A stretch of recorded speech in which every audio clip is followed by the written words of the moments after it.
Hello guys, तो weekly current affairs वाले video में ये हमारे जुलाई मंथ के लास्ट वाले वीक का सेकेंड वाला पार्ट है। मतलब इस वीडियो के बाद आपके जुलाई मंथ के सारे वीकली पार्ट्स कंप्लीट हो जाएंगे। और हाँ, अगर आप में से इस वीडियो को कोई फर्स्ट टाइम देख रहा है तो आपको बता दूं, इन सभी क्वेश्चंस का क्विज बना करके आपकी क्रेक एग्जाम एप्लीकेशन पे अपलोड करवा दिया गया है। तो इस वीडियो को देखने के बाद वहां जाकर के इन सभी क्वेश्चंस का आप प्रैक्टिस कर सकते हैं ताकि आपका अच्छा से रिविजन हो जाए। तो चलिए अभी शुरू करते हैं।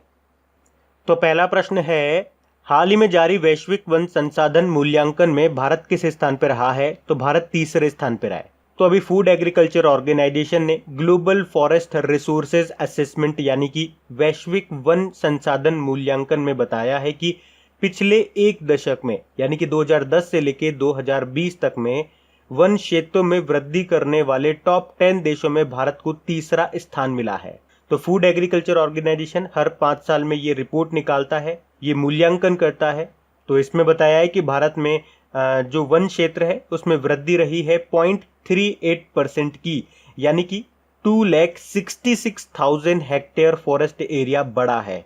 यह हर साल का है। तो 2010 से लेकर 2020 तक में सबसे ज्यादा फॉरेस्ट एरिया बढ़ा है चाइना का, उसके बाद ऑस्ट्रेलिया का, उसके बाद भारत का।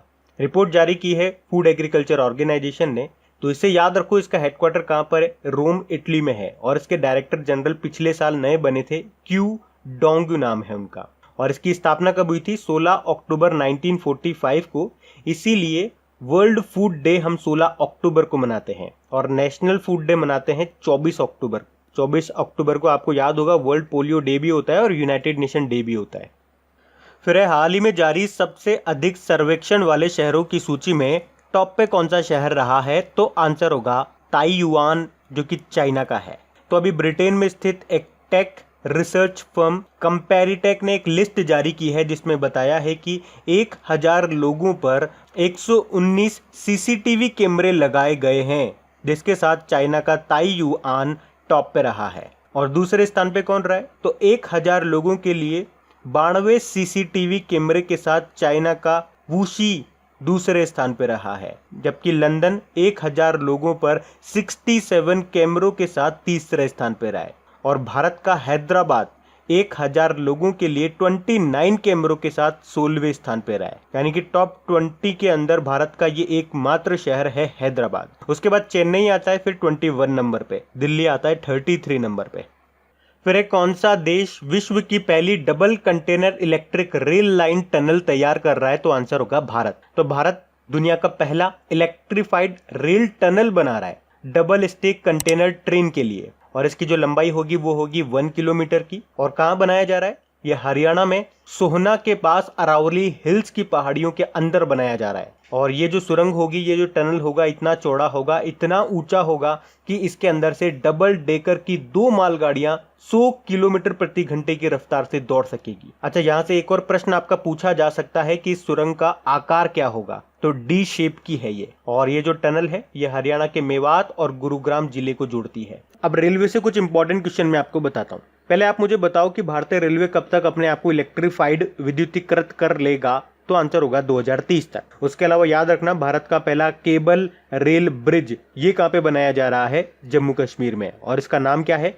अंजी खड़ ब्रिज, जो कि कटरा और रियासी को जोड़ेगा, जिसकी लंबाई है 473.25 मीटर। और अभी भारतीय रेलवे ने सबसे लंबी रेलगाड़ी चलाई थी नागपुर और कोरबा के बीच में, जिसका नाम है शेषनाग, और इसकी लंबाई है 2.8 किलोमीटर की। इसके अलावा डबल कंटेनर स्टेक ट्रेन पहली बार भारत में चली थी। कहां से कहां? पालमपुर और बोटाड के बीच में, और ये गुजरात में है। उसके अलावा सबसे लंबा प्लेटफॉर्म ये कहां पे बनाया जा रहा है? ये कर्नाटक के हुबली स्टेशन में बनाया जा रहा है, जिसकी लंबाई रहेगी 1400 मीटर। वैसे अभी वर्तमान में सबसे लंबा जो प्लेटफॉर्म वो आपको मिलेगा गोरखपुर रेलवे स्टेशन में, जिसकी लंबाई 1366 मीटर। फिर है, एस्ट्रोस मिशन किसके द्वारा शुरू किया जाएगा? तो आंसर होगा नासा के द्वारा। आपको पता है हमारे अर्थ के चारों ओर लेयर हैं, जैसे आपने सुना होगा troposphere, stratosphere, mesosphere, ionosphere, exosphere. तो ये जो स्ट्रेटोस्फेयर है, जिसे समताप मंडल बोलते हैं हिंदी में, और इसी में हवाई जहाज वगैरह भी उड़ते हैं। तो नासा इस स्ट्रेटोस्फेयर में एक फुटबॉल स्टेडियम के आकार के गुब्बारे पर टेलीस्कोप को भेजेगा। इसे 2023 तक अंटार्कटिका से लॉन्च किया जाएगा। और इसका काम होगा अंतरिक्ष की स्टडी करना, स्टार्स वगैरह जो होते हैं उनके गठन के बारे में उत्तर प्राप्त करना। तो नासा मतलब होता है national aeronautics and space administration. इसकी स्थापना 1958 में हुई थी और इसका हेडक्वार्टर आपको मिलेगा वॉशिंगटन डीसी में। आपको याद होगा नासा ने कहा है कि वो अपने वॉशिंगटन डीसी का जो मुख्यालय है उसका नाम मैरी डब्ल्यू जैक्सन के नाम पर रखेगा। अभी नासा ने एक वेंटिलेटर भी बनाए थे जिसका नाम था वाइटल।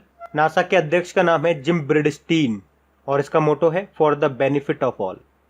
फिर नमूना पंजीकरण प्रणाली यानी कि सैंपल रजिस्ट्रेशन सिस्टम के अनुसार 2016 से लेकर 2018 तक में भारत में मातृ मृत्यु अनुपात यानी कि मैटरनल मोर्टेलिटी रेशो कितनी थी? तो आंसर होगा 113।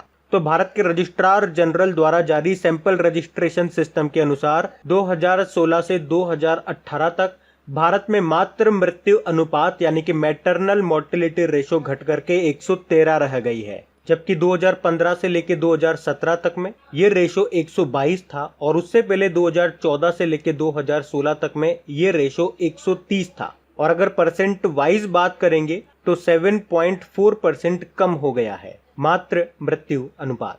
अब ये मातृ मृत्यु अनुपात क्या होता है यानी कि मैटरनल मोर्टेलिटी रेशो का मतलब क्या होता है? तो गर्भावस्था के दौरान या बच्चे के जन्म के समय महिला की मृत्यु हो जाना मातृ मृत्यु कहलाती है और इस रेशो में इसे 1 लाख जीवित जन्मों पर मातृ मृत्यु की संख्या बताती है MMR को। अच्छा बताओ, सबसे ज्यादा शिशु मृत्यु दर ये कहां पर आपको मिलेगी? मध्य प्रदेश में। फिर है विश्व IVF दिवस कब मनाया गया? तो आंसर होगा 25 जुलाई को। IVF यानी कि इन विट्रो फर्टिलाइजेशन डे। तो ये बांझपन के उपचार में इन विट्रो फर्टिलाइजेशन टेक्निक के सार और महत्व का प्रतीक है। आपको याद होगा विश्व की पहली टेस्ट ट्यूब बेबी का नाम क्या है? लुइस ब्राउन है। उनका जन्म इसी IVF टेक्निक से हुआ था। तो इस दिन को विश्व में पहले IVF बच्चे के जन्म के बाद विश्व IVF दिवस के रूप में घोषित किया गया था। अच्छा, ये तो 25 जुलाई हो गया वर्ल्ड IVF डे। एक 26 जुलाई भी आप याद रखो, 21वां कारगिल विजय दिवस मनाया हमने। और क्यों मनाते हैं? तो ये दिन ऑपरेशन विजय की सफलता की याद में मनाया जाता है। एक्चुअली 26 जुलाई 1999 को भारत ने कारगिल में पाकिस्तानी घुसपैठियों के कब्जे से अपने क्षेत्र को फिर से हासिल कर लिया था। फिर है भारत की पहली शहद परीक्षण प्रयोगशाला की स्थापना ये कहां पे की गई? तो आंसर होगा गुजरात में। तो अभी गुजरात के आनंद जिले में राष्ट्रीय डेयरी विकास बोर्ड के द्वारा भारत की पहली शहद परीक्षण प्रयोगशाला स्थापित की गई है। तो अब इस लैब में क्या होगा? शहद का परीक्षण किया जाएगा फसाई के जो भी नॉर्म्स हैं, जो भी मानदंड हैं उनके अनुसार। गुजरात की बात करेंगे, कैपिटल इसकी गांधीनगर है, मुख्यमंत्री है विजय रूपानी और गवर्नर है आचार्य देवव्रत। और यहाँ के जो हाईकोर्ट की चीफ जस्टिस है उनका नाम क्या है? विक्रम नाथ है। गुजरात से एक मोस्ट इंपॉर्टेंट पॉइंट याद रखो कि गुजरात ही पहला राज्य बना है अपनी पुलिस को टेसर गन देने वाला। उसके अलावा अहमदाबाद रेलवे स्टेशन पहला रेलवे स्टेशन बना था सैनिटाइजिंग टनल इंस्टॉल करने वाला। फिर है 2021 में खेलो इंडिया यूथ गेम्स के चौथे संस्करण की मेजबानी कौन सा राज्य करेगा? तो आंसर होगा हरियाणा। मतलब अगले साल जो आपके खेलो इंडिया यूथ गेम्स होंगे ना, वो उसका 4th एडिशन होगा और ये कहाँ पे होगा? हरियाणा में। हरियाणा के पंचकूला में होगा ये। इससे पहले के 3 कहाँ हुए थे? तो पहला जो खेलो इंडिया यूथ गेम्स हुआ था वो आपका दिल्ली में हुआ था 2018 में। फिर 2019 में जो दूसरा एडिशन हुआ था पुणे महाराष्ट्र में हुआ और तीसरा यानी कि इसी साल जो हुआ था असम के गुवाहाटी में हुआ था और अब अगले साल जो होगा हरियाणा के पंचकुला में होगा। अच्छा मुझे बताओ, इस बार आपको याद होगा खेलो इंडिया यूनिवर्सिटी गेम्स का पहला एडिशन हुआ था, वो कहाँ पे हुआ था? वो भुवनेश्वर में हुआ था और उसमें टॉप रहा था पंजाब यूनिवर्सिटी। और गाइज अगर वीडियो आपको अच्छा लग रहा है तो प्लीज इसे लाइक करते हुए चलना। देखिए आप लोगों ने अभी लाइक किया है या नहीं किया है। नहीं किया है तो अभी इसको लाइक कर दीजिए, लास्ट तक आप लोग भूल जाओगे मैं कह रहा हूँ। और हाँ, इसे शेयर भी जरूर कर देना अपने दोस्तों के साथ में। और अगर आप में से कोई स्टूडेंट इस चैनल को फर्स्ट टाइम देख रहा है तो आप इस चैनल को सब्सक्राइब कर सकते हैं। सब्सक्राइब करने के बाद में पास में बेल आइकन को जरूर प्रेस कीजिएगा ताकि आगे के आपको नोटिफिकेशन मिलते रहें, ताकि आपसे कोई भी वीडियो मिस न हो। बेल आइकन को प्रेस करना जरूरी है। चलिए बढ़ते हैं आगे। फिर हाल ही में द पेंडेमिक सेंचुरी बुक को जारी किया गया है। इसके लेखक कौन है? तो आंसर होगा मार्क हॉनिक्सबॉम। तो लेखक हैं ये मार्क हॉनिक्सबॉम और इन्होंने ही लिखी है ये बुक जिसका नाम है द पेंडेमिक सेंचुरी। बाकी फांग फांग ये मैंने आपको बताया था चाइनीज लेखक हैं और इन्होंने अभी बुक लिखी थी वुहान डायरी। बाकी काजुओ इशिगुरो ये इंपॉर्टेंट नाम है। इन्होंने एक नॉवल लिखा है जिसका नाम है क्लारा एंड द सन, जिसे अगले साल लॉन्च किया जाएगा मार्च में। जेके रॉलिंग की बात करेंगे हैरी पॉटर सीरीज की लेखिका हैं ये, और अभी इन्होंने एक बुक लिखी है जिसका नाम है द इकाबोग। फिर है प्रधानमंत्री आवास योजना ग्रामीण के तहत घरों को पूरा होने का औसत समय कितने दिन का कर दिया गया है? तो आंसर होगा 114 दिन का। ये जो प्रधानमंत्री आवास योजना ग्रामीण है, इसको गरीबों को घर देने के लिए लॉन्च किया गया था। कब? 20 नवंबर 2016 को प्रधानमंत्री मोदी जी के द्वारा, और इसका टारगेट है 2022 तक जिन लोगों के पास घर नहीं है उन्हें घर बनाकर दिया जा सके। तो इसमें घरों को पूरा होने का जो औसत समय था पहले था 314 दिन, पर अब इसे घटा करके 114 दिन कर दिया गया है। अच्छा, हमारे housing and urban affairs minister यानी कि आवास व शहरी मामलों के मंत्री कौन है? हरदीप सिंह पुरी हैं। वैसे ये नागरिक उड्डयन राज्य मंत्री भी हैं, सिविल एविएशन मिनिस्टर भी हैं। फिर अभी किसने UPI auto pay feature launch किया है? तो आंसर होगा एनपीसीआई ने। एनपीसीआई मतलब होता है national payment corporation of India. तो अभी इसी ने UPI auto pay feature launch किया है। अब इससे होगा क्या? तो इससे ये होगा कि जो भी यूजर हैं वो हर महीने ऑटोमेटिक पेमेंट कर सकेंगे। मतलब ये ऑटो पे फीचर उसी तरह से काम करता है जिस तरह से आप डेबिट या क्रेडिट कार्ड से ईएमआई पर कोई भी सामान खरीदने जाते हो तो हर महीने आपके खाते से उसकी किस्त ऑटोमेटिक कट जाती है। तो इस यूपीआई ऑटो पे का इस्तेमाल आप फोन का रिचार्ज करने में, म्यूचुअल फंड वगैरह, लोन वगैरह कहीं पर भी कर सकोगे। अगर आपका पेमेंट 2000 रुपए से कम का है तो फिर वो पेमेंट ऑटोमेटिक कट जाएगी, पर अगर 2000 रुपए से ज्यादा की पेमेंट है तो फिर आपको पिन डालना पड़ेगा। एनपीसीआई की बात करेंगे, स्थापना इसकी 2008 में हुई थी, मुंबई में हेडक्वार्टर है इसका। इसके एमडी सीईओ दिलीप असबे हैं, और अभी इसके नॉन एग्जीक्यूटिव चेयरमैन बने थे विश्व मोहन महापात्रा। फिर मध्य प्रदेश के राज्यपाल के रूप में किसे नियुक्त किया गया? तो आंसर होगा आनंदीबेन पटेल को। वैसे तो ये प्रश्न अब आपको पक्के से याद हो गया होगा, लेकिन फिर भी मेरा फर्ज है आपको हर क्वेश्चन जो इंपॉर्टेंट है वो आपको रिवाइज करवाऊं। तो आपको याद होगा पहले जब लालजी दास टंडन जो कि मध्य प्रदेश के राज्यपाल थे, उनका जब इलाज चल रहा था, तब आनंदीबेन पटेल को, जो कि वैसे तो उत्तर प्रदेश के गवर्नर हैं, उनको मध्य प्रदेश के गवर्नर का अतिरिक्त प्रभार सौंपा गया था जब लालजी दास टंडन का इलाज चल रहा था। लेकिन अब क्या हो गया? लालजी दास टंडन जी का निधन हो गया। निधन होने के बाद राष्ट्रपति रामनाथ कोविंद जी ने ये जो आनंदीबेन पटेल हैं, इनको मध्य प्रदेश का गवर्नर बना दिया है, परमानेंट गवर्नर बना दिया। यानी कि अब ये उत्तर प्रदेश की और मध्य प्रदेश की दोनों की गवर्नर हैं आनंदीबेन पटेल। बाकी आरिफ मोहम्मद खान ये केरल के राज्यपाल हैं, बंडारू दत्तात्रेय ये आपके हिमाचल प्रदेश के हैं, और सत्यपाल मलिक ये आपके गवर्नर, ये आपके गोवा के हैं। फिर एक किस राज्य या यूनियन टेरिटरी ने रोजगार बाजार नाम से एक पोर्टल लॉन्च किया है? तो आंसर होगा दिल्ली ने। तो नौकरी चाहने वालों और लोगों को भर्ती करने वाली कंपनियों के लिए एक तरह का ये बाजार है। मतलब जिसको भी नौकरी की तलाश है वो इस पोर्टल पे रजिस्ट्रेशन करा ले, अपना जो भी डेटा है, जो भी उसका एक्सपीरियंस, स्किल्स वगैरह है वो अपलोड कर दे, और जिन भी कंपनियों को एम्प्लॉय की रिक्वायरमेंट है वो अपने हिसाब से, अपनी योग्यता के हिसाब से आपको यहाँ पे कांटेक्ट कर लेगी। अच्छा, दिल्ली के मुख्यमंत्री कौन है? अरविंद केजरीवाल है। यहाँ के लेफ्टिनेंट गवर्नर है अनिल बैजल। आपको याद होगा दिल्ली में देश का पहला प्लाज्मा बैंक भी बनेगा। उसके अलावा पौधे लगाओ पर्यावरण बचाओ अभियान भी शुरू किया था दिल्ली में, और दिल्ली सरकार ने एक्सेस कोरोना एप्लीकेशन को लॉन्च किया था, ऑपरेशन शील्ड लॉन्च किया था, और कोविड-19 के स्प्रेड को कंट्रोल करने के लिए 5T प्लान भी शुरू किया था। और अभी दिल्ली में स्टूडेंट्स के लिए लीड पोर्टल भी लॉन्च किया गया है। फिर अभी किसने कलाई पर पहने जाने वाले हैंड बैंड जिसका नाम है वैली बैंड को विकसित किया है? तो आंसर होगा IIM कोझिकोड ने। और ये आपको कहाँ पे मिलेगा? ये आपको केरल में मिलेगा। तो अभी कोविड-19 के संक्रमण को फैलने से रोकने में सोशल डिस्टेंसिंग भी एक बहुत बड़ा फैक्टर है। तो इस हैंड बैंड को कलाई पर बांधने पर यदि कोई व्यक्ति 2 गज की दूरी से ज्यादा नजदीक आएगा तो ये हैंड बैंड में अलार्म बज जाएगा, ताकि सोशल डिस्टेंसिंग को मेंटेन रखने में मदद मिल सके। और इसे बनाया है IIM कोझिकोड ने।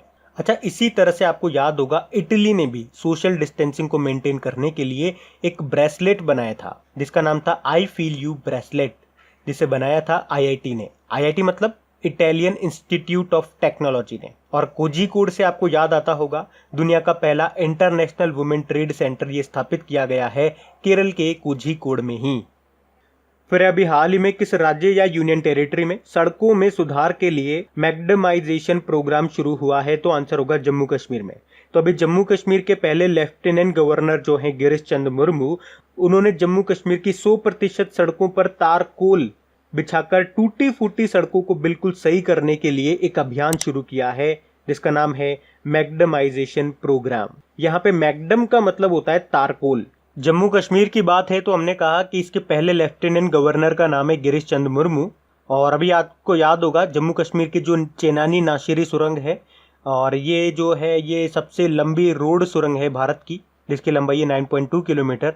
अभी इसका नाम बदल करके डॉक्टर श्यामा प्रसाद मुखर्जी के नाम पे रखा गया। नाम चेंज करने की बात है तो 2 पॉइंट और बताऊंगा। जम्मू कश्मीर का सिटी चौक का नाम बदल करके भारत माता चौक कर दिया गया, और जम्मू कश्मीर का सर्कुलर रोड चौक का नाम बदलकर अटल जी के नाम पर रख दिया, अटल चौक। जम्मू कश्मीर हाईकोर्ट की चीफ जस्टिस का नाम है गीता मित्तल। जम्मू कश्मीर की पहली महिला चीफ जस्टिस हैं ये। जम्मू कश्मीर में आपको मिलेगा doctor Salim Ali national park, Kishtwar national park, Dachigam national park, Wular झील भी आपको यहीं पे मिलेगी। और एक इम्पॉर्टेंट नेशनल पार्क और याद रखो, हेमिस नेशनल पार्क। ये पहले तो जम्मू कश्मीर में ही आता था, लेकिन जब से जम्मू कश्मीर और लद्दाख को यूनियन टेरिटरी का दर्जा मिला है, अब ये लद्दाख में आता है। तो ये पॉइंट आपको याद रखना है। फिर अभी हाल ही में विश्व हेपेटाइटिस दिवस कब मनाया गया, तो आंसर होगा 28 जुलाई को। और इस दिन को मनाने का उद्देश्य क्या है? लोगों को हेपेटाइटिस के लिए जागरूक करना। लोगों में एक्चुअली जागरूकता न होने के कारण ही लोग सही समय पर हेपेटाइटिस का टीका नहीं लगाते हैं, जिसके कारण ये बीमारी बढ़ती जाती है। और आपको बता दूं ये वायरस से होने वाली एक संक्रमित बीमारी है। वर्ल्ड हेपेटाइटिस डे याद रखना है 28 जुलाई को मनाया। और इसकी थीम क्या रही? Hepatitis free future. इसके अलावा 28 जुलाई को ही हमने विश्व प्रकृति संरक्षण दिवस, वर्ल्ड नेचर कंजर्वेशन डे भी मनाया है। ये तो हो गई 28 जुलाई की बात। आपको बता दूं 27 जुलाई को सीआरपीएफ ने अपना 82वां स्थापना दिवस मनाया। सीआरपीएफ मतलब सेंट्रल रिजर्व पुलिस फोर्स, जिसके डायरेक्टर जनरल हैं एपी माहेश्वरी। और 27 जुलाई को ही भारत के 11वें प्रेसिडेंट जो थे एपीजे अब्दुल कलाम, उनकी पुण्यतिथि भी थी। और 29 जुलाई को हम मनाते हैं अंतरराष्ट्रीय बाघ दिवस, इंटरनेशनल टाइगर डे। फिर अभी पृथ्वी विज्ञान मंत्री ने मौसम के पूर्वानुमान के लिए किस नाम से एक मोबाइल एप्लीकेशन लॉन्च किया था, तो आंसर होगा मौसम। मतलब उस एप्लीकेशन का नाम ही मौसम है। तो हमारे जो अर्थ साइंस मिनिस्टर हैं डॉक्टर हर्षवर्धन, ये हमारे स्वास्थ्य व परिवार कल्याण मंत्री भी हैं, और इन्होंने ही अभी एक मोबाइल एप्लीकेशन को लॉन्च किया है जो शहर के मौसम का पूर्वानुमान और अन्य चेतावनी देगा। तो ये देश भर के 800 स्थानों पर मौसम का हाल बताएगा। साथ ही ये दिन में 8 बार मौसम के अपडेट भी देगा। तो क्या नाम है इस एप्लीकेशन का? मौसम। बाकी मैं और भी आपको इसी से मिलते जुलते पॉइंट्स बताता हूँ। मुंबई में बाढ़ की चेतावनी के लिए एक सिस्टम लॉन्च किया गया था जिसका नाम था आई फ्लूज। और बेंगलुरु में बाढ़ की चेतावनी के लिए एक एप्लीकेशन लॉन्च किया था जिसका नाम है मेघ संदेश। उसके अलावा तेलंगाना में फार्मर्स के लिए बारिश का पूर्वानुमान लगाने के लिए एक एप्लीकेशन लॉन्च किया था जिसका नाम है टीएस वेदर। और जो हमारे ये स्वास्थ्य व परिवार कल्याण मंत्री या पृथ्वी विज्ञान मंत्री कह दो, इनका नाम है डॉक्टर हर्षवर्धन जी, जिनका निर्वाचन क्षेत्र है चांदनी चौक दिल्ली। फिर एक किस देश की अयोग्यता के बाद भारत के 2018 एशियाई खेलों में 4x400 मीटर मिश्रित रिले टीम के रजत पदक को स्वर्ण पदक में अपग्रेड कर दिया गया है? तो आंसर होगा बहरीन। एक्चुअली 2018 का जो जकार्ता एशियन गेम्स हुआ था उसमें भारत को 4x400 मिक्स रिले टीम में सिल्वर मेडल मिला था, जिसे अब गोल्ड में बदल दिया जाएगा। ऐसा क्यों? एक्चुअली में बहरीन ने उस समय गोल्ड जीता था, पर अभी उसे अयोग्य घोषित कर दिया गया है क्योंकि उसकी टीम की एक खिलाड़ी है जिनका नाम है एडेकोया। वो डोपिंग टेस्ट में पॉजिटिव पाई गई है। इसके अलावा उन पर 4 साल का प्रतिबंध भी लगा दिया गया है। तो इस कारण से भारत को जो सिल्वर मेडल मिला था उसको अब गोल्ड में बदल दिया जाएगा। अच्छा, बहरीन की कैपिटल क्या होती है? मनामा। करेंसी होती है दिनार। अच्छा, एशियन गेम्स की बात चल रही है ना, तो ये जो थे ये 18वें एशियन गेम्स थे जो कि आपके जकार्ता में हुए, जकार्ता इंडोनेशिया में। उसके अलावा जो 19वें एशियन गेम्स होंगे ये 2022 में होंगे हांगझाऊ चाइना में। उसके बाद जो 20वें एशियन गेम्स होंगे ये 2026 में होंगे, जापान में होंगे ये। फिर एक किस राज्य सरकार ने रुक जाना नहीं योजना शुरू की है? तो आंसर होगा मध्य प्रदेश की सरकार ने। तो इस योजना में राज्य सरकार ने स्टूडेंट्स को यह आश्वासन दिया है कि वे अकेले नहीं है, बल्कि सरकार हर कदम पर उनके साथ है। अब इस योजना में होगा क्या? तो 2019-20 वाले सेशन में 10वीं और 12वीं की परीक्षा में जो स्टूडेंट्स फेल हो गए हैं उनको एक बार फिर से परीक्षा देकर पास होकर आगे बढ़ने का मौका दिया जाएगा इस योजना के अंतर्गत। मध्य प्रदेश की बात है तो इसकी कैपिटल भोपाल है। मुख्यमंत्री हैं शिवराज सिंह चौहान। गवर्नर अब बन गई हैं आनंदीबेन पटेल। इसके अलावा आपको याद होगा मध्य प्रदेश स्वनिधि योजना को लागू करने के मामले में टॉप पे रहा था। मध्य प्रदेश ने रोको टोको अभियान शुरू किया था। अभी मध्य प्रदेश पर्यटन बोर्ड ने इंतजार आपका सोशल मीडिया अभियान शुरू किया था। मध्य प्रदेश में आत्महत्या सुसाइड के केसेस को कंट्रोल करने के लिए आसपास योजना शुरू की थी मध्य प्रदेश की बैतूल जिला पुलिस ने। उसके अलावा शिशु मृत्यु दर में सबसे आगे आपका मध्य प्रदेश ही है। फिर ट्यूनीशिया के नए प्रधानमंत्री कौन बने हैं, तो आंसर होगा हिचेम मचीची। तो आपको याद होगा हम लोगों ने पढ़ा था कि ट्यूनीशिया के जो प्रधानमंत्री थे एलिस फाक उन्होंने इस्तीफा दे दिया। तो अब हिचेम मचीची को ट्यूनीशिया के नया प्रधानमंत्री नियुक्त किया गया है, तो इनका नाम ध्यान रखना। बाकी जीन कॉस्टेक्स ये फ्रांस के नए प्रधानमंत्री बने। गुडनी जोहानसन आइसलैंड के दोबारा से प्रेसिडेंट बने और माइकल मार्टिन आयरलैंड के नए प्रधानमंत्री बने। ट्यूनीशिया, इसकी कैपिटल होती है ट्यूनिस, करेंसी है ट्यूनीशियाई दिनार और प्रेसिडेंट है केस सैयद। फिर भारत का कौन सा बैंक दुनिया का सबसे लोकप्रिय स्टॉक बन गया है, तो आंसर होगा आईसीआईसीआई। तो भारत के आईसीआईसीआई बैंक को पूरी दुनिया में दूसरे नंबर पर सबसे ज्यादा ट्रैक किया गया है। इसे 59 एनालिस्ट्स यानी कि विश्लेषकों ने खरीदने की सलाह दी है। अच्छा, दूसरे नंबर पे तो आईसीआईसीआई बैंक है, पहले नंबर पे कौन है? पहले नंबर पे है अलीबाबा, जिसे 63 विश्लेषकों ने खरीदने का सुझाव दिया है। और इस तरह से आईसीआईसीआई बैंक इस समय दुनिया का दूसरा सबसे लोकप्रिय स्टॉक बन गया है। बाकी यस बैंक की बात करेंगे, अभी ये न्यूज में क्यों था? अभी इसने युवा पे नाम से डिजिटल वॉलेट लॉन्च किया था। इंडिसेंड बैंक की बात करेंगे, ये अभी न्यूज में इसलिए था क्योंकि मोबाइल पर करंट अकाउंट की सुविधा देने वाला ये पहला बैंक बना है। और फेडरल बैंक, अभी जो इसके एमडी सीईओ थे वापस से री अपॉइंट किया जाएगा उनको, उनका नाम है श्याम श्रीनिवासन। आईसीआईसीआई बैंक की बात कर लेते हैं तो इसका हेडक्वार्टर मिलेगा मुंबई में। एमडी सीईओ इसके संदीप बख्शी हैं और इसकी टैगलाइन क्या है? हम है ना ख्याल आपका। आईसीआईसीआई बैंक ने ही अभी वॉइस बैंकिंग सर्विस शुरू की थी। इसके अलावा वीडियो केवाईसी भी शुरू की थी इसने। इससे पहले कोटक महिंद्रा बैंक भी कर चुका है वीडियो केवाईसी को शुरू। और अभी आईसीआईसीआई बैंक ने, आपको याद होगा, इंस्टा फ्लेक्सी कैश नाम से ओवरड्राफ्ट सुविधा भी शुरू की थी। फिर अभी किसने the India way strategies for N uncertain world नाम की बुक को लिखा है, तो आंसर होगा सुब्रमण्यम जयशंकर ने। हमारे फॉरेन मिनिस्टर हैं ये, और अभी इन्होंने ही लिखी है इस किताब को, जिसका नाम है the India way strategies for N uncertain world. बाकी एस हुसैन जेदी, अभी इन्होंने द एंड गेम नाम की बुक को लिखा है। बलदेव सिंह ने क्या लिखा था? अभी सूरज कदे मर्दा नहीं नाम की बुक लिखी थी। और उर्जित पटेल जो कि हमारे आरबीआई के पूर्व गवर्नर हैं, ये इंपॉर्टेंट नाम रहेगा, मैं आपको हर बार बताता हूँ। इन्होंने बुक लिखी है जिसका नाम है overdraft saving the Indian saver. फिर किस राज्य ने निशुल्क मास्क वितरण योजना शुरू की है, तो आंसर होगा तमिलनाडु ने। तो तमिलनाडु के जो मुख्यमंत्री हैं एड्डापड्डी के पलानीस्वामी, उन्होंने कोविड-19 से लड़ने में मदद करने के लिए निशुल्क मास्क वितरण योजना शुरू की है। तो इसमें क्या होगा? इसमें राज्य के राशन कार्ड धारकों को मुफ्त में मास्क बांटे जाएंगे। और मास्क से रिलेटेड हमेशा कुछ पॉइंट्स मैं आपको बताता हूँ। अभी मध्य प्रदेश की सरकार ने रोको टोको अभियान शुरू किया था, जिसमें जो व्यक्ति सार्वजनिक स्थानों पर मास्क नहीं पहनेंगे उनको मास्क दिए जाएंगे और उसके बदले में उनसे 20 रुपये लिए जाएंगे। उसके अलावा मध्य प्रदेश में ही जीवन शक्ति योजना शुरू हुई है। उसमें महिलाओं को बोला गया है, राज्य की महिलाओं को, कि आप घर पर मास्क बनाइए, सरकार प्रति मास्क आपको 11 रुपये देगी। उसके अलावा एक और पॉइंट याद रखो, मध्य प्रदेश में ही एक मास्क अनेक जिंदगी नाम का जन जागरूकता अभियान भी शुरू हुआ है। शायद ये वाला प्रश्न अभी हमने पढ़ा नहीं है, हम आगे इसको पढ़ेंगे, मैंने अभी आपको बता दिया, ताकि अगर आप नोट कर रहे हो तो एक साथ सारे पॉइंट को नोट कर लो। फिर अभी किसने शैक्षिक चैनल यानी कि एजुकेशनल चैनल जिसका नाम है स्वयं प्रभा, इसको ऑनलाइन उद्घाटन किया, तो आंसर होगा आनंदीबेन पटेल ने। ये उत्तर प्रदेश की गवर्नर हैं और अभी हमने देखा ये मध्य प्रदेश की भी गवर्नर बन गई हैं। और अभी इन्होंने ही एक एजुकेशनल चैनल जिसका नाम है स्वयं प्रभा, इसको ऑनलाइन लॉन्च किया है, उद्घाटन किया है। ये जो चैनल है ये 24 घंटे में 3 बार, यानी कि एक तो सुबह के 6 बजे, दोपहर के 12 बजे और शाम के 4 बजे छात्रों को डिजिटल सामग्री उपलब्ध कराएगा। अच्छा, फागू चौहान ये किस राज्य के गवर्नर हैं? बिहार के। जगदीप धनखड़, ये बताओ, ये पश्चिम बंगाल के हैं। और रमेश बैस, ये बता दो ये कहाँ के? ये त्रिपुरा के गवर्नर हैं।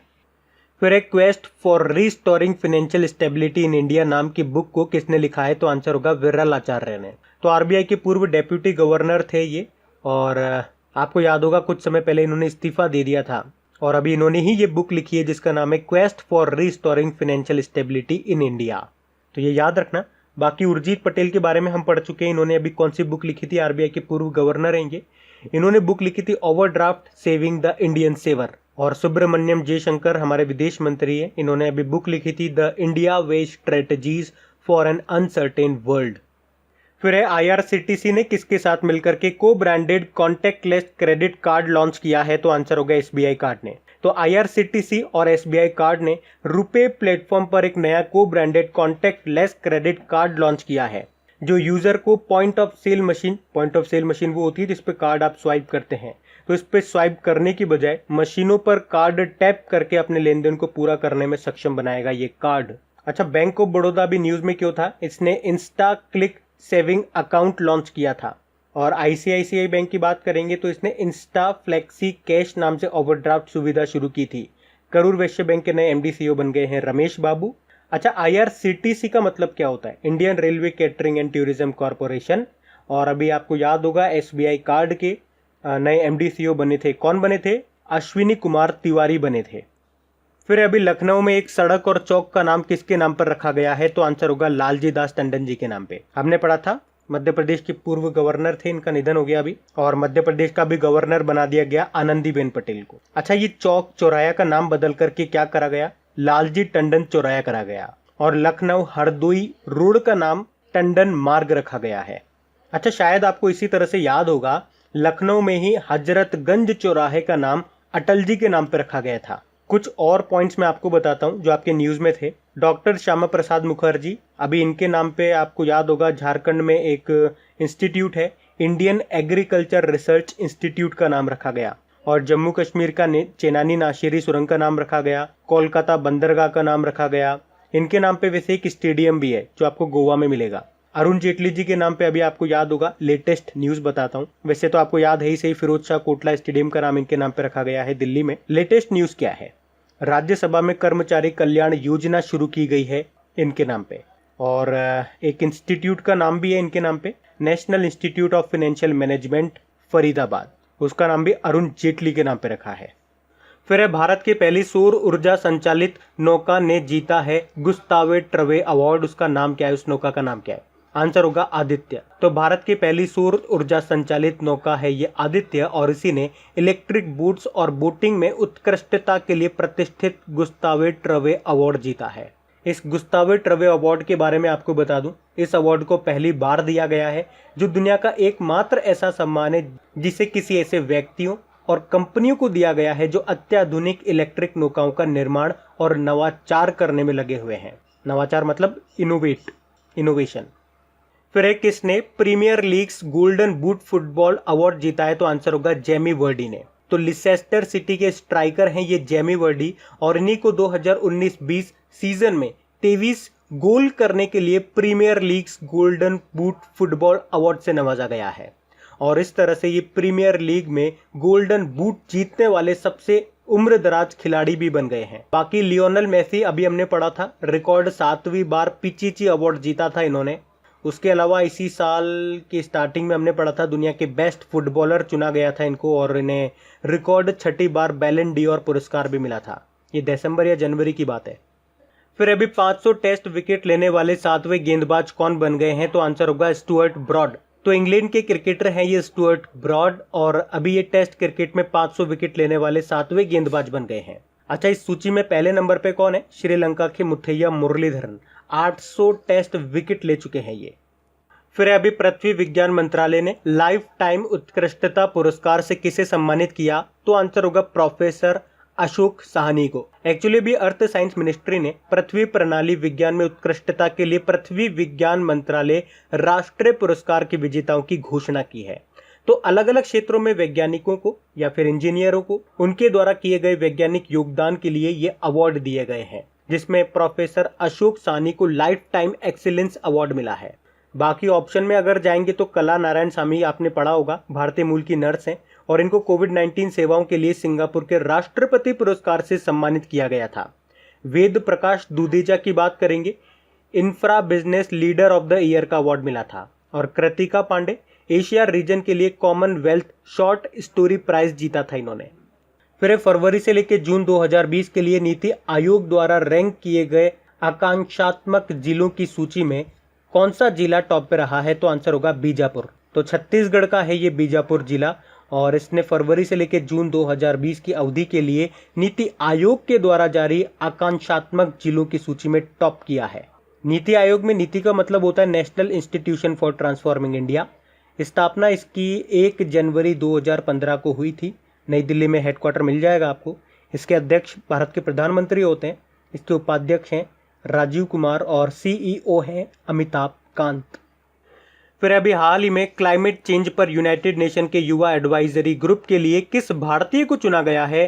तो आंसर होगा अर्चना सोरेंग को। तो भारतीय जलवायु कार्यकर्ता हैं ये अर्चना सोरेंग, और इन्हीं को संयुक्त राष्ट्र के डायरेक्टर जनरल एंटोनियो गुतेरेस ने अपने युवा सलाहकार समूह में शामिल किया है। क्या नाम है? अर्चना सोरेंग। बाकी दिया मिर्जा आप जानते ही हो, यूनाइटेड नेशन एनवायरनमेंट प्रोग्राम की गुडविल एम्बेसडर हैं। अब इनका कार्यकाल बढ़ा करके 2022 तक कर दिया गया था। एम नेत्रा की बात करेंगे, ये तमिलनाडु की एक बच्ची है और United Nation Association for Development and Peace के लिए goodwill ambassador to the poor बनी थी ये। Ashok Lavasa Asian Development Bank के वाइस प्रेसिडेंट बने ये।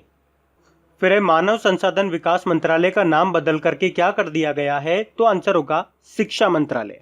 अच्छा, अभी आप लोगों को पता है नई शिक्षा नीति आ गई है, तो उस नई शिक्षा नीति के अंतर्गत ही इसका नाम बदल दिया गया है। और वैसे इस मंत्रालय के मंत्री कौन है? रमेश पोखरियाल निशंक है, जिनका निर्वाचन क्षेत्र है हरिद्वार। अच्छा देखो, ये जो नई शिक्षा नीति न्यू एजुकेशन पॉलिसी आई है, यहाँ से डेफिनेटली आपके एग्जाम में प्रश्न आएंगे। अब इससे क्या क्या इंपॉर्टेंट प्रश्न बन सकते हैं, तो इसका एक सेपरेट वीडियो मैंने बना दिया है आप लोगों के लिए। तो अगर वो वीडियो आपने अभी तक नहीं देखा है तो आप जरूर देख लीजिएगा। उसका लिंक मैं नीचे डिस्क्रिप्शन में और कमेंट बॉक्स में भी अपलोड कर दूंगा, या आपकी क्रैक एग्जाम एप्लीकेशन में जो वीडियो वाला सेक्शन है वहां पर भी डाल दूंगा, ताकि वो आपको इजीली मिल जाए। या फिर सिंपल सा सर्च मारना crack exam new education policy, आपको मिल जाएगा। तो वो वीडियो आप जरूर देखना।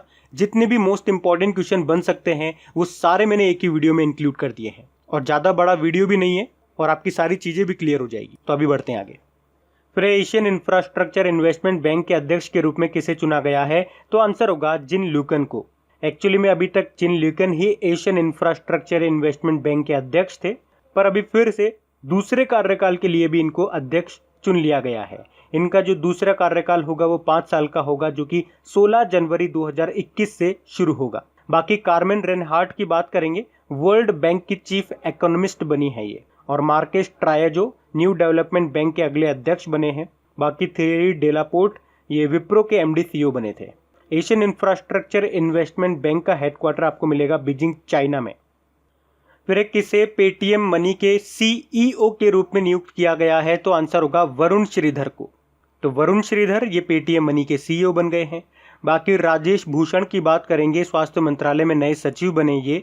Partha Pratim Sen Gupta Indian Overseas Bank के नए एमडी सीईओ बने ये, और रमेश बाबू करूर वैश्य बैंक के एमडी सीईओ बने ये। पेटीएम की बात करेंगे, इसकी स्थापना 2010 में हुई थी। हेडक्वार्टर आपको मिलेगा नोएडा में। इसके फाउंडर का नाम है विजय शेखर शर्मा, और पेटीएम की पेरेंट कंपनी का नाम है 197 कम्युनिकेशन। फिर है सीवर मैनहोल की सफाई करने के लिए रोबोट का इस्तेमाल करने वाला पूर्वोत्तर क्षेत्र का पहला शहर कौन सा बन गया है?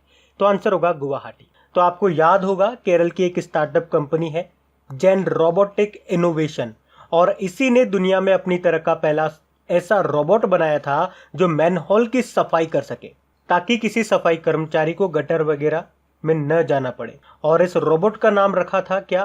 Bandicoot, BANDICOOT, Bandicoot. तो अब असम का गुवाहाटी पूरे पूर्वोत्तर क्षेत्र का पहला शहर बन गया है इसे यूज करने वाला। और अगर पूरे भारत में बात करेंगे, ये तीसरे नंबर का शहर बना है इसे यूज करने वाला। पहला था गुरुग्राम, दूसरा था कोयम्बटूर। फिर है भारतीय मूल के उस लेखक का नाम बताइए जिसकी पुस्तक बर्न्ट शुगर को 2020 बुकर पुरस्कार की सूची में शामिल किया गया। तो आंसर होगा अवनी दोषी को। तो दुबई में रहने वाली भारतीय मूल की लेखिका हैं ये अवनी दोषी, जिनको 13 लेखकों के साथ 2020 के बुकर पुरस्कार की सूची में शामिल किया गया है। अब ये पुरस्कार किसको मिलेगा, इसकी घोषणा तो नवंबर में की जाएगी। अच्छा, 2019 का बुकर पुरस्कार किसको मिला था? तो ये 2 जनों को मिला था। एक तो मिला था मार्गरेट एटवुड को, इनकी नॉवेल द टेस्टामेंट के लिए, और दूसरा मिला था बर्नरडाइन एवरेस्टो को, उनकी पुस्तक गर्ल, वुमेन एंड अदर के लिए। और ये पहली अश्वेत महिला बनी थी ये पुरस्कार पाने वाली। अच्छा, ये तो बात हो गई बुकर पुरस्कार की। अगर आपसे पूछा जाता मेन बुकर पुरस्कार किसने जीता था लास्ट ईयर का, तो ओमान की जोखा अलार्थी ने जीता था उनकी बुक द सेलेस्टियल बॉडीज के लिए, और अरब भाषा की ये पहली लेखिका बनी थी ये मेन बुकर पुरस्कार जीतने वाली। तो ये अंतर याद रखना बुकर और मेन बुकर में। बाकी एस हुसैन जेदी की बात करेंगे। इन्होंने अभी बुक लिखी है जिसका नाम है the end game. Baldev Singh ने कौन सी बुक लिखी है, सूरज कदे मर्दा नहीं। और सुब्रमण्यम जयशंकर ने the India way strategies for an uncertain world नाम की बुक लिखी है। बढ़ते हैं आगे। फिर अभी पावर फाइनेंस कॉरपोरेशन ने स्मार्ट ग्रिड टेक्नोलॉजी के लिए किस आईआईटी के साथ समझौता किया, तो आंसर होगा आईआईटी कानपुर के साथ। तो अभी पावर फाइनेंस कॉरपोरेशन ने आईआईटी कानपुर के साथ स्मार्ट ग्रिड टेक्नोलॉजी में ट्रेनिंग, रिसर्च और एंटरप्रेन्योरशिप डेवलपमेंट के लिए समझौता किया है। अभी आईआईटी कानपुर किस कारण से न्यूज में था, आपको याद होगा, शुद्ध नाम से एक सैनिटाइजिंग डिवाइस बनाया था इसने, और मोबाइल मास्टर जी नाम से टीचिंग सेटअप भी तैयार किया था। बाकी आईआईएम कोझिकोड के बारे में अभी पीछे ही पड़ा था, केरल में मिलेगा आपको ये आईआईएम कोझिकोड। और अभी कलाई पर पहने जाने वाले हैंड बैंड जिसका नाम है वैली बैंड, इन्होंने बनाया था। तो गाइज ये लीजिए, इसी पार्ट के साथ जुलाई मंथ के सारे वीकली करंट अफेयर्स हमारे कंप्लीट हो चुके हैं, बधाई हो। अब हम मूव ऑन करेंगे अगस्त की तरफ। तो गाइज अगर वीडियोस अच्छे लग रहे हैं, मेरी मेहनत आपको अच्छी लगती है, तो इन्हें शेयर जरूर करा करें आप लोग। कम से कम अपने दोस्तों के साथ में इनको शेयर करा करें, या कोई भी अगर आपका स्टडी ग्रुप है तो वहां पे एक बार शेयर जरूर कर दिया करें। और हाँ, लाइक करना मत भूलना, यहाँ पे आपको लाइक का बटन मिल जाएगा, उसे प्रेस जरूर कर देना, भूल जाते हैं आप लोग। और क्विज भी लगा लेना इसकी क्रिक एग्जाम एप्लीकेशन पे जाकर के। Thank you guys.